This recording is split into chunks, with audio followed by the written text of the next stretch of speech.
So I'm here with Antoine. Antoine, how old are you? 21. Antoine, how long have you been using blues? I've been using them since I was 17. How'd you get started with using blues? Who introduced you to them? Well, I was staying with somebody that I looked up to as like, I guess you would call it like your street parent or whatever, and they were selling them. So, and then I eventually just tried them because all the customers were coming to the house, and I was just like, fuck. I was just like, screw it, I want to try it. And because I was already on meth, I was already smoking meth, so it's not like I was new to drugs. So I just wanted to try it, and ever since I've been hooked. I haven't been able to get sober ever since, or I haven't applied myself to get sober, but for whatever reasons, multiple reasons, but yeah. Antoine, 17 is a really young age to be using, strong drugs like that, right? It's not like marijuana, right? Yeah. It's you went to straight big stuff, right? Meth and now blues. Yeah. How does your family feel? Were they around? Were you supportive back then when you were 17? My family wasn't really around because I was raised by my grandparents, and I was adopted by them from 10 months old, and my grandpa died like my freshman year of high school, so it was just me and my grandma, and we're already butting heads. Like we butted heads since I was little, and because she was like the disciplinarian and stuff like that, and she was also the one who was kicking me out and stuff because we were fighting back when I was like 13 and 14. So, but I love her to death, and she the last thing that she said to me though was, "You're dead to me," on a text or whatever in caps, because she used to let me kind of stay with her on and off, even though she knew I was doing drugs, but I would always mess up. So, and I mean, it's my fault, but I just couldn't.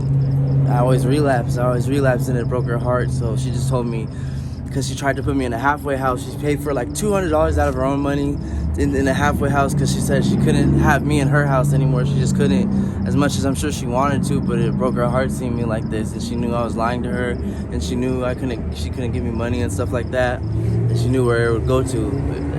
So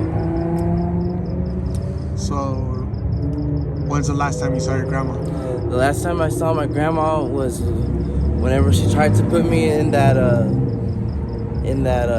the halfway house. I can't even remember, but it's been like, I think it's been like a couple years or a year, a long time. I don't even know if she's alive. I miss her a lot. Love her? Yeah, I love her a lot. I wish I wouldn't have messed up, but I think she changed her number, or I can't remember it anyway, and she probably moved, but I haven't been back to her apartment to see if she has, because I know I messed up, like I said. That's how strong this addiction is, right? That you love your grandma. You know she's right. She loves you. She wants to help you. But sometimes I've heard a lot from family like, man, I want to help my son, my daughter. But at the same time, it's killing me.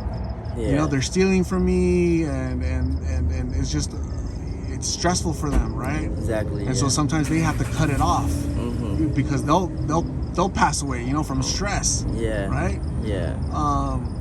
I noticed you have some scars on your face. Is that from the chemicals? I pick up my face. It's a problem. It's became a habit, like getting like tweaked out, and it happens usually whenever I stay awake. But I have to stay awake because I don't like waking up from the withdrawals. When you wake up, that's when it's the worst. And then also, I don't like getting my stuff stolen from me whenever I fall asleep.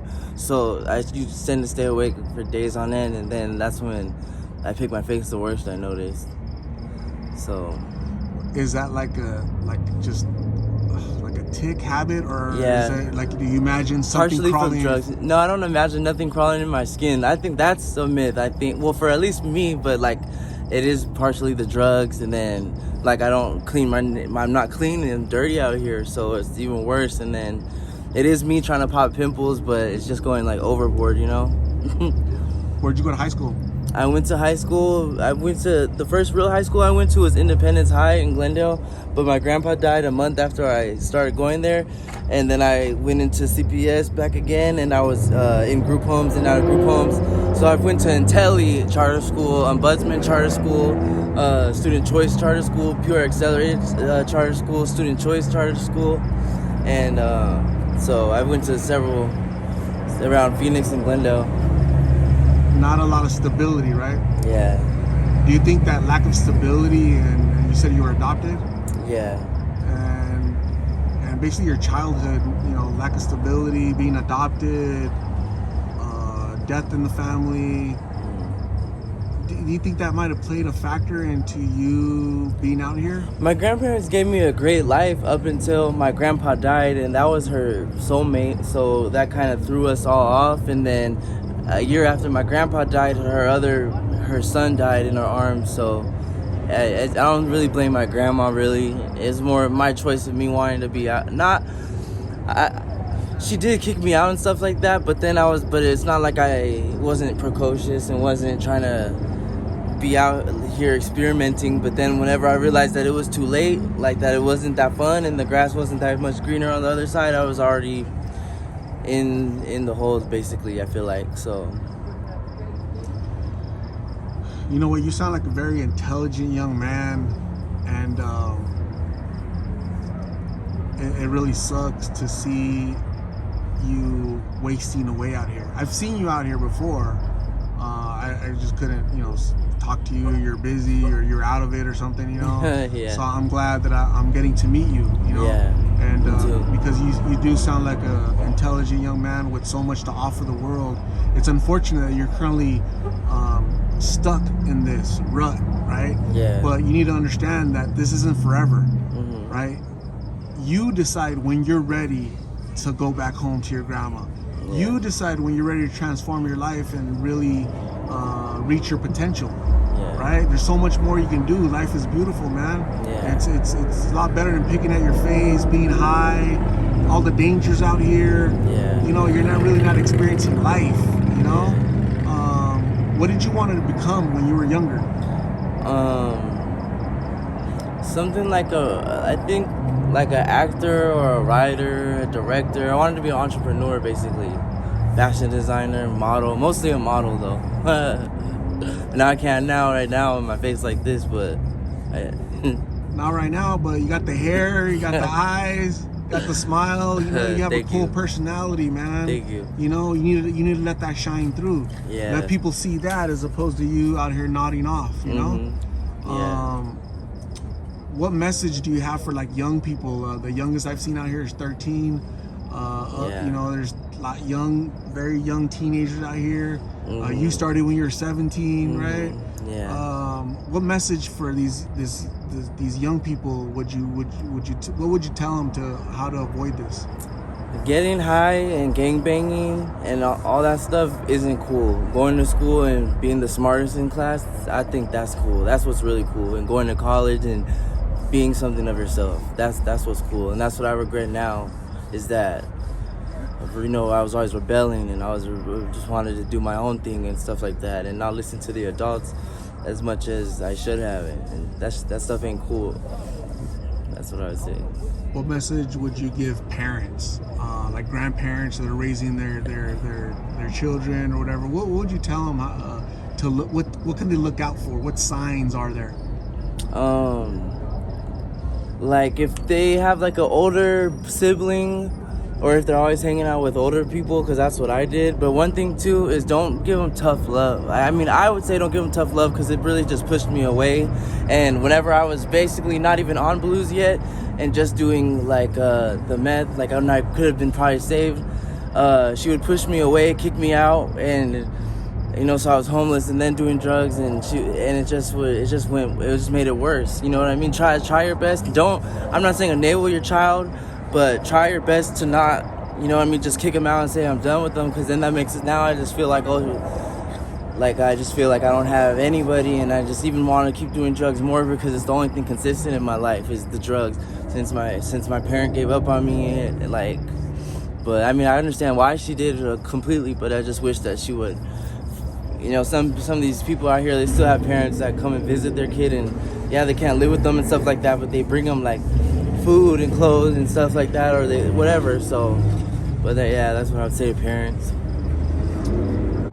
So Antoine, I'm gonna say thank you very much for sharing your story. I really appreciate you being a little vulnerable and telling us about your story and how you got to this point. My last question to you is, when do you think you'll be off the street, you'll get treatment, you'll be better? When do you think that's gonna happen? I have no idea, but I hope soon. Like, I kind of need a little bit of like support in a way, because I can't, it does take applying myself, but I'm the type of person where if I don't have somebody that can just tell me, hey, I know that it's hard as hell right now, but if you keep, you know, just some type of help. But so, I really don't know right now. So, the type of help I can offer you is I'm gonna give my card with my number on there. Mm-hmm. You call me when you need a ride, when you need to talk to somebody, when you need a father figure, a mentor, some kind of role model to bounce questions off of. You know, you're not alone, dude. You know, you might feel like you're alone, but people sometimes take a stranger to come up to you and say, hey, you matter in this world. Yeah. Right? I see you exist, you know. So allow people to help you, whether that's me or somebody else. Allow people to help you, okay? Yeah. Thank you. Yeah, you're welcome. I'm gonna hand you a goodie bag. So that's a goodie bag with like toiletries. Are those items that you could use? Yeah, definitely. I can already see. Yeah, I need like all of this. And socks are the best. Being out here, everybody says my that. Feet thing. Yeah. Everybody says that. Really? Socks, yeah. Socks and wipies, hand wipes. Yeah. Like Because we can't. They never let us in the bathrooms and stuff like that. And we're not always just trying to get high in there. Like sometimes we have to use the bathroom, or like bird bath or something. So I'm gonna give you my card. I'm gonna also go get you lunch. Lunch has been donated. A dinner been donated by my subscribers. Again, it was a real pleasure meeting you. I think you're a young man with a bright future, but just give yourself an opportunity, okay? Okay, thank you. So, you as well. Thank you, brother. Take care of yourself, okay, Antoine? You too. Bye. Bye.